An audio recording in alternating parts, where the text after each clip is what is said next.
Radio Publique Africaine.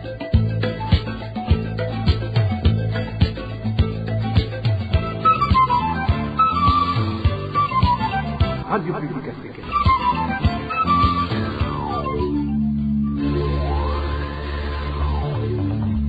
Ni umwanya w'amakuru mu Kirundi. Mukaba muyashyikirizwa na Emmanuel Nyongeko. Turi ku munsi wa gatandatu igenekerezo rya 4/0 umwaka wa 2025 ndabaramukije mu byo mwahisemo radio RPA ijwi ry'abanyagihugu muhawe ikaze ku makuru twabateguriye agizwe n'ingingo nkuru zikurikira.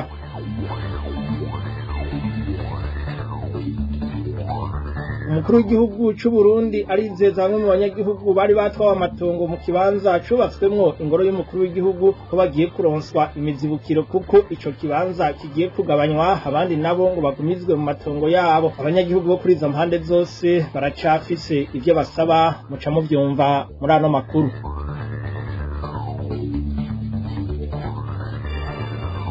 Muri komine Rugombo intara ya Cibitoke havugwa inyigisho zisa no kwiyamamaza zikorwa n'abanywanyi b'umugambwe CNDD-FDD aho ngo baca inzu ku yindi mu banyagihugu. Turafitiye n'ivyaranze igisata c'ibidukikije mu mwaka twaraye duseze w'ibihumbi 2024 tugashimikira ku myuzure y'ikiyaga Tanganyika n'uruzi Rusizi yabiciye bigacika ishira abanyagihugu mu kangaratete. Nariko nca ku masonga mu kanya n'inkuru imwe kwayo.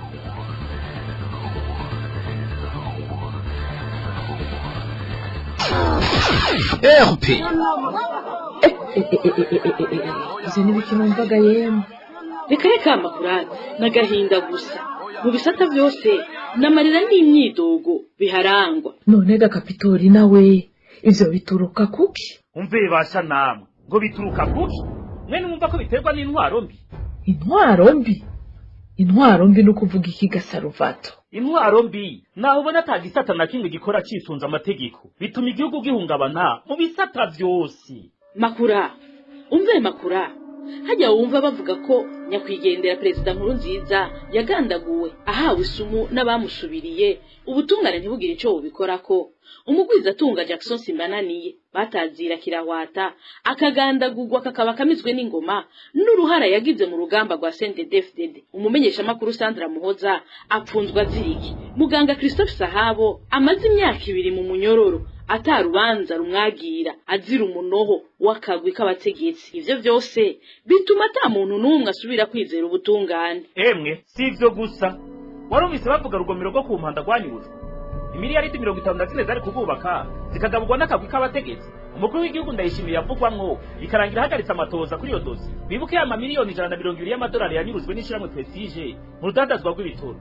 Havugwamwo n'umutambukanyi w'umukuru w'igihugu Angeline. Ubusuma mu gisata c'ubutare ivyo byose bituma haza ubukene, ubushomeri, ubukene bw'imiti tutibagicika buri kaje umuyaga nkuba, ubukene bw'amazi, isukari, igitoro coco. Emwe twarumiwe. Yo ndatahuye bayo ivyo byose bigasonga gusibe n'ubusuma bwama bwibonekeza igihe cyose amatora ageze bisigura ko twamado twagwa nabo tutitoreye.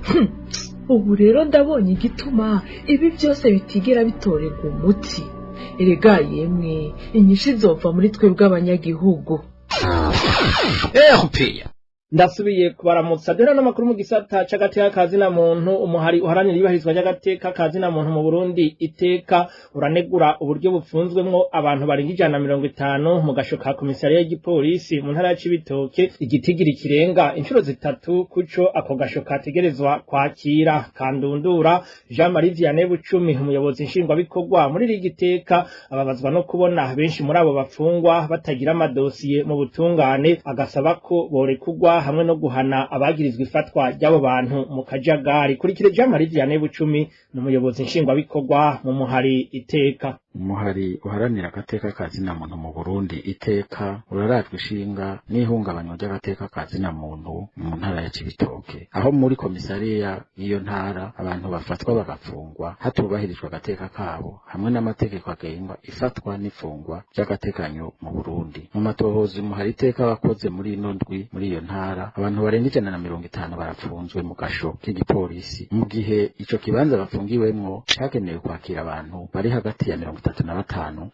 na 45. Abenshi mu bafungwa bagirizwa urudandazwa rudaciye mu mategeko rw'igitoro kiva muri Kongo kiza muri iyo ntara, abandi bakagirizwa gushora ibifungurwa mu gihugu c'u Rwanda. Umuhari iteka ubona ko abo bantu bageramiwe atagikozwe n'indwara zifatiye kw'isuku rike kubera ubwinshi bwabo, hamwe n'izindi ndwara zifatiye ku guhema nabi. Ivyo biruko mu gihe abajejwe ubutungane n'intwaro birorera ntihagire ico bakora nk'uko imiryango y'abafunzwe ibivuga, kandi ngo ntibasiba gutakambira abajejwe ubutungane nka procureur hamwe n'abajeje intwaro nka buramatari. Umuhari iteka urafise impungenge kw'abo bantu bafatwa bagafungwa batagira amadosiye hamwe n'ibiturire birangwa muri iryo fatwa ry'abo bantu cyangwa imiryango yabo kugira ngo bashobore kurekurwa. Aho haratungwa agatoke ubujejwe iperereza hamwe n'abapolisi bamwe bamwe n'iyo ntara. Umuhari iteka uboneyeho gusaba ibi bikurikira: ubushikiranganji bw'ubutungane n'ubushikiranganji bw'umutekano guhagarika bwangu ivyo gufata no gufunga abantu bidaciye mu mategeko, ukurekura byihutirwa abafunzwe badafise ivyagirizo, bikanagaragara ko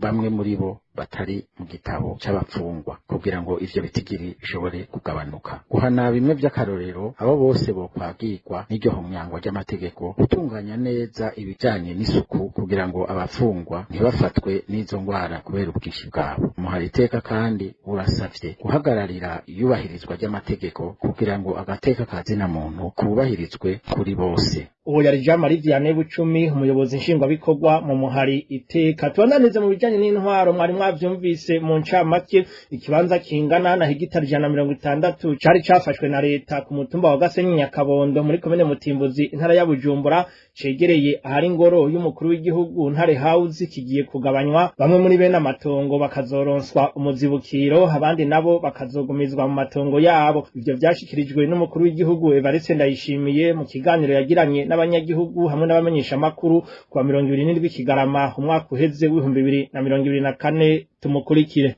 Mu bantu banyatswe nayo irimwe mu banyazwe mugumenga leta yo zikwiye kuja muri irya komisiyo tereotrebye, ariko twaragize amatohoza ikibanza rutari tuzi ko ari ca leta sane ca leta yaje cikiriri. Hanyuma rero duca tubona yuko ikirimbo mukuru w'igihugu yobamwo coba hagikiriri. Muramaze kubona twarubatse aho tugira amanama akomeye, no kuvuga n'ikirimba turiko turacagura kugira ngo kibe ikirimba koko umuntu avuga ati yagiye mu gihugu. Rero tumaze kubona yuko ikiriri hakwiye, nico gituma twaciye tuvuga yuko tugabanya hariya kwa Ntare tukagira igice kiya gitoyi co munsi kuva kuri rujya ruzi kumanuka hariya hepfo nyene hagera aho bari bavuze bariko barahagira neza baherekana haruguru y'irabara, tugaca dukurako nk'imetero zitarenga 50 kugira duce tubaka izindi nyubako z'ibindi bisata by'igihugu bikorera ku biro by'umukuru w'igihugu byari bisanzwe biri detashe, mugabo bitegereza gukorera hagufi y'ibiro by'umukuru w'igihugu. Gutyo hari haruguru y'irabara hari ivyubatse, naho hazoba harimwo mu gukingira hajya kwa Ntare. Rero abantu bavuye muri ivyo bibanza hariho ikibanza hariya hejuru nyene gishingano naco kirekire arico cari kigenewe twari kubakamwo ikirimba c'umukuru w'igihugu. Abo bantu rero tuzoca tubaha ayo matongo tubagurize bace baja kuba hejuru. Twibaza yuko ico gihe abazaba bakeneye umuzibukiro, kuko burya ntihagire umuntu azovuga ngo ntihukugura. Uburundi bwose batogora y'igihugu, muri igihugu itegerezwa kubeshaho abenegihugu bakagira aho baba nabo n'ingene bashaka gutera imbere. Nuvuga ko igihugu gikeneye ahantu, nico bitwa kubwira bati no kuzibukira, kuko leta nayo igihugu cyose kirakeneye na urimwo. Rero abantu bari bafise amatongo bumve yuko ubu tugira tubagirire aho tugarukiriza, hanyuma nabo bashobore gukora imigambi yabo. Bisigura yuko bazoba ari bake, rero bazoba basigaye barondera umuzibukiro. Naho rero umukuru w'igihugu yashikirije ivyo, bene ayo matongo yo muri Gasenyi Nyakabondo basaba ko leta yo barenganura, kuko yaba abazoronswa imizibukiro baharuriwe amafaranga make ugereranije nuko amatongo agugwa muri kino gihe. Ku rundi ruhande naho abazoguma mu matongo yabo nabo basaba kuronswa indishi y'akababaro, kuko bamaze imyaka irenga 10 ataco bakoresha amatongo yabo. Hidonidona na Deji Rakoze. Nkuko abegwa n'ico kibazo c'amatongo bavuganye na RPA babisigura, bavuga ko bene ayo matongo agera ku mahegitari 160 yegereye ahubatswe ingoro y'umukuru w'igihugu Ntare House atari bose bazoronswa imizibukiro, kuko hari igihande kimwe nkuko umukuru w'igihugu yabishikirije c'abazoronswa imizibukiro. iyo mizibukiro ikaba ingana yose hamwe n'imiliyaridi 10 z'amarundi nk'uko abo banyagihugu babisiguriwe n'umukuru wo mutumba wa Gasenyi Nyakabondo. Rusansuma y'abazoronswa iyo mizibukiro ikaba yakozwe ku wa 18 Kigarama uyu mwaka dusoje w'ibihumbi 2024. Abasigaye nabo bakazogumizwa mu matongo yabo. Ariko naho bimeze uko abo banyagihugu bene ayo matongo bavuga ko imyaka irenga 10 iheze leta yarabatse uburenganzira bwo gukorera ikintu icarico cose mu matongo yabo. Hari vyinshi bahahombeye kukaba nkako inzu zirenga 600 zarabomotse muri iyo site ya Gasenyi Nyakabondo bitumwe nuko iyo myaka yose batari bemerewe gusanura amazu yabo. Arico gituma abo banyagihugu bavuga ko naho bagiye gusubizwa amatongo yabo leta ikwiye kubaha indishi y'akababaro y'uruhombo bahagiriye ngo kuko atamwana n'ikinono kugira nabo basubire kubaka amazu yabo yabomotse. Na bamwe mu bazoronka imizibukiro bavuga ko amafaranga bazoronswa ari make cyane bafatiye kukungene amatongo yazimvye. Bamenyesha ko baharuriwe ko imwe bazoyironka ko miliyoni 5 z'amarundi kandi imwe mu Gasenyi igugwa miliyoni 15 canke zirenga. Nabo nyene bagasaba leta kuraba ikongereza imizibukiro bazoronswa ifatiye ku giciro c'amatongo kihari muri kino gihe. Ikindi abo bene amatongo basaba umukuru w'igihugu nuko imvugo yojana n'ingiro ngo kuko bamaze igihe kirekire leta ibizeza ibitari bike ariko amaso agahera mu nzira. Na Deje Irakoze iyi muriko murumva ni radio RPA ijwi ry'abanyagihugu. Inyuma y'akaruhuko gato amakuru arabandanya. RPA Mu bijanye na politiki bamwe mu banyagihugu muri komine Rugombo intara ya Cibitoke bariyamiriza inyigisho zimeze nko kwiyamamaza zikorwa n'abanywanyi b'umugambwe CNDD-FDD basanze abanyagihugu mu ngo zabo. Benshi muri abo banyagihugu bavuga ko muri izo nyigisho abo banywanyi ba CNDD-FDD bagana ingo zose badacaguye umunywanyi w'uwo mugambwe canke utarimwo. Ni inkuru ya Waritere Kwizera. Buri musi wa mbere n'uwa kane wa buri ndwi ni kuvuga kabiri mu ndwi n'izo nyigisho z'umugambwe CNDD-FDD zama zitangwa mu mihana itandukanye iri muri komine Rugombo zishikirijwe n'abanywanyi b'uyo mugambwe nyene. Nk'uko bishikirizwa n'abanyagihugu bo muri komine Rugombo, abatanga izo nyigisho nta rugo na rumwe basimba, zaba ingo z'abari muri uwo mugambwe canke abava mu yindi migambwe itavuga rumwe n'ubutegetsi, hose izo nyigisho zigenda ziratangwa. Ivyazazaniye abanyagihugu nari byo kwiyamamaza bitaratangura nk'uko uyu munyagihugu avyigana. Muri ino minsi abagize umugambwe CNDD-FDD abanywanyi b'umugambwe CNDD-FDD muri komine Rugombo uhereye ku munsi wa mbere hamwe no ku wa kane byamaze iminsi ni kuvuga ni burindwi ku munsi wa mbere ku munsi wa kane bagenda bashinzwe kunzi bagenda bigisha umugambwe n'akaranga k'umugambwe kugira ngo byose bibone kugira ngo ikintu kwiyamamaza icyo gikorwa nicyo gikorwa bihaye bagenda bigisha. Ukuvuga bo hamwe abandi bakitunganya mu bindi ariko bo bari baratanguye kampanye kugenda bigisha. Muri kino gihe rero amakenga akaba ari menshi mu banyagihugu bo muri komine Rugombo biturutse kuri izo nyigisho. Aha bakibaza igituma umugambwe CNDD-FDD wonyene ari wo wamaze gutangura kugenda urigisha kandi bitemewe ku yindi migambwe. Ibintu rero nk'abanyagihugu muri Rugombo bifasha kenga abandi bari mu yindi bahurikiye mu yindi migambi kubona umugambwe uri ku butegetsi ariho kabwe kuzuragenda wigisha kugira ngo kamuze kwiyamamaza byaratangoye. Akibaza none ubu naho abandi bahurikiye mu yindi migambi igikorwa gikoze ubu ntibagira ibibazo amafaranga n'ibyo bagatoye kubafunga. N'ubwo rero hari ibintu hamwe hamwe turabona bitameze neza ku mugambwe CNDD-FDD. Uruganda rwa RPA twagerageje kurondera musanteri wa komine Rugombo kugira agire icyo ashikirije kuri iyo ngendo y'uwo mugambwe uri ku butegetsi. Turamukena. Arakoze na Waritere Kwizera. Tuje mu vy'imibano aho imicafu irangwa hirya no hino y'isoko ya zone Buyenzi muri komine Mukaza ku mugwa mukuru w'ubutunzi Bujumbura iteye umutima uhagaze abahakorera hamwe n'abahaca, bagatinya ko mu minsi iri imbere indwara ziturutse kw'isuku rike zishobora kubashwaramwo. Tubibaza Barutazaro Miburo. aho havugwa imicafu ni kw'isoko ya zone Buyenzi komine Mukaza ku mugwa mukuru w'ubutunzi Bujumbura, ni ku ruhande ruherereye kw'ihinguriro ry'ibinyobwa vya Brarudi mu mufurege ujana imyanda ivuye hagati mu gisagara ca Bujumbura ukayisuka mu kiyaga Tanganyika. Uyu munyagihugu wasanzwe akorera ngaho kw'iyo soko amenyesha ko imicafu yose iva hirya no hino iheza ikuzura muri uyo mufurege, igatuma mbere imwe muri iyo myanda yuzura mw'ibarabara. ni kuvuga huzuyemwo ibicafu vyinshi bijanye n'ivy'ibiva ngira ngo mu bwiza bigaca nkeka hariya munsi y'isoko hose bigahitanana byose bigaca vyisopa hepfo urenganye hamwe wa mugabo yari yubatse nyene yubatse isoko bagaca bamubuza kuyikoreramo, bikamanuka bishitse hepfo rero bica biduga hejuru y'imvura iguye ari nyinshi bigaca bisanzara mw'ibarabara. Isoko ryacu rimenyesha ko ubwoba bwo kwandura indwara ziturutse kw'isuku rike ari bwinshi ngo kuko uyo mufurege usanzwe ucamwo imicafu yose ivuye mu tuzu twa sugumwe two mu makaritiye atandukanye. Byongeye ico kibazo gikorerwamwo ibintu vyinshi kandi hakaba hari uruja n'uruza rukomeye. Ingaruka mbi ntizibuze, bwa mbere biranuka hari ubusazi bwinshi, ubwa kabiri bihitana amatwarete yose yo muri Buyenzi biyarojeta hajya bica bivana kuko bijana amatwarete ya Bwiza Buyenzi vyose urumva bimanukira hajya, umuntu ashobora kutahandura kubera hakorera muka hakandura uhaciye yirenganya agaca ariwe yandura. Rero muri make ababijejwe barabe batabare n'ingoga. Igitangaza abanyagihugu ngo nuko mu minsi hari amashirahamwe yaza arakura imyanda ngo ariko ubu yarabihagaritse, bigatuma iyo micafu bica ivogera mw'ibarabara. Bagasaba leta gufata ikibazo c'isuku mu minwe, indwara ziturutse kw'isuku rike zitaraba umurengera.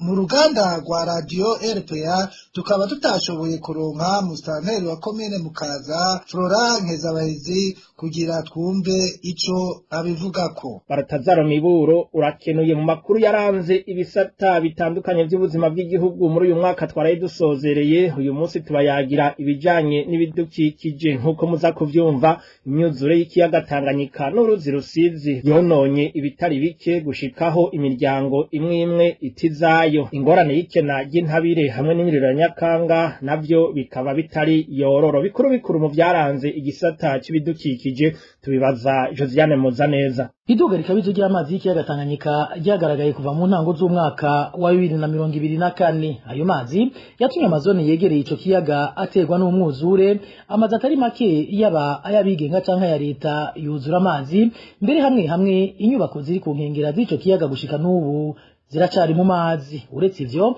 uyo mwuzure w'ikiyaga Tanganyika uvanze n'amazi y'uruzi Rusizi yataye inzira, watumye abanyagihugu bo muri zone Gatumba komine Mutimbuzi mu ntara ya Bujumbura barenga 200 batizabo. Bamwe muri bo bajanywe kuba mu mahema muri komine Mubimbi, aho babaye mu buzima bubi kandi bugoye cane kuva bashitseyo gushika mu mpera z'umwaka wa 2024, babunguruje bakabimurira muri site ya Gateri iri muri komine Buganda y'intara ya Cibitoke.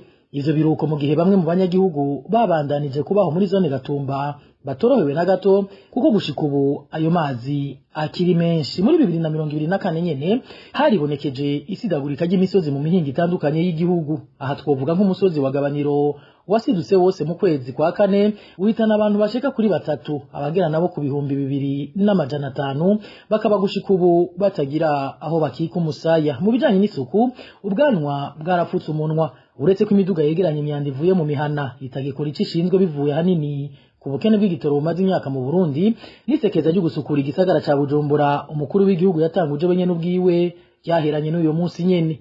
Iruhande y'ivyo, abanyagihugu bo muri komine Rugombo baba hafi y'ihinguriro ry'isima Buseko babandanije gutabaza kubera inkungugu n'iyindi myuka mibi iva muri iryo hinguriro imaze imyaka ibangamiye amagara yabo.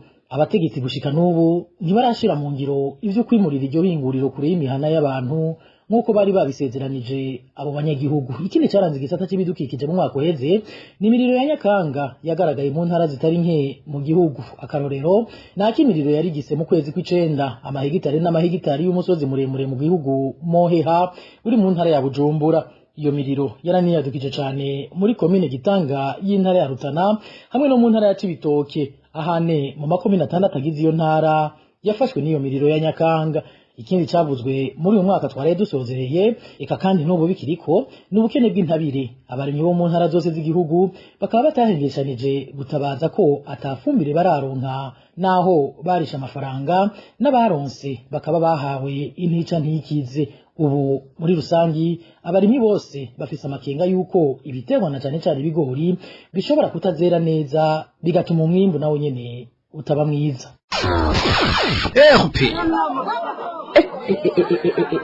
izo ni ibiki numvaga yemwe reka reka makurata n'agahinda gusa mu bisata byose n'amarira n'imyidogo biharangwa. none Kapitori nawe ivyo bituruka kuki? umve basha namwe ngo bituruka kuki? mwene mwumva ko biterwa n'intwaro mbi. intwaro mbi? intwaro mbi no kuvuga iki Gasaruvato? intwaro mbi naho ubona atagisata na kimwe gikora cisunza amategeko bituma igihugu gihungabana mu bisata vyose. Makura umve makura hajya wumva bavuga ko nyakwigendera perezida Nkurunziza yagandaguwe ahawe isumu n'abamusubiriye ubutungane ntibugire ico bubikorako. Umugwiza atunga Jackson Simbananiye batazira kirahwata akagandagurwa kakaba kamizwe n'ingoma n'uruhara yagize mu rugamba rwa CNDD-FDD. umumenyesha makuru Sandra Muhoza apfunzwa ziriki. Muganga Christophe Sahabo amaze imyaka 2 mu munyororo atarubanza rumwagira azira umunoho wakagwi k'abategetsi. Ivyo byose bituma ata muntu n'umwe asubira kwizera ubutungane. Emwe sivyo gusa warumvise bavuga rugomero rwo ku mpanda rwanyurutse imiliyaridi 54 zari kugubaka zikagabugwa n'akagwi k'abategetsi. Umukuru w'igihugu Ndayishimiye yavugwamwo ikarangira hagaritse amatoza kuri iyo dosi. Bibuke ya miliyoni 120 y'amadolari yanyuruzwe n'ishiramwe Prestige mu rudandazwa rw'ibitoro. Havugwamwo n'umutambukanyi w'umukuru w'igihugu Angeline. Ubusuma mu gisata c'ubutare ivyo vyose bituma haza ubukene, ubushomeri, ubukene bw'imiti, tutibagiye ikikagurika ry'umuyaga nkuba, ubukene bw'amazi, isukari, igitoro coco. Emwe twarumiwe. Yo ndatahuye bayo ivyo byose bigasonge gusibe n'ubusuma bwama bwibonekeza igihe cyose amatora ageze bisigura ko twamado twagwa nabo tutitoreye. Ubu rero ndabonye igituma ibi byose bitigera bitorerwa umuti. Erega yemwe inyinshi zova muri twebwe abanyagihugu.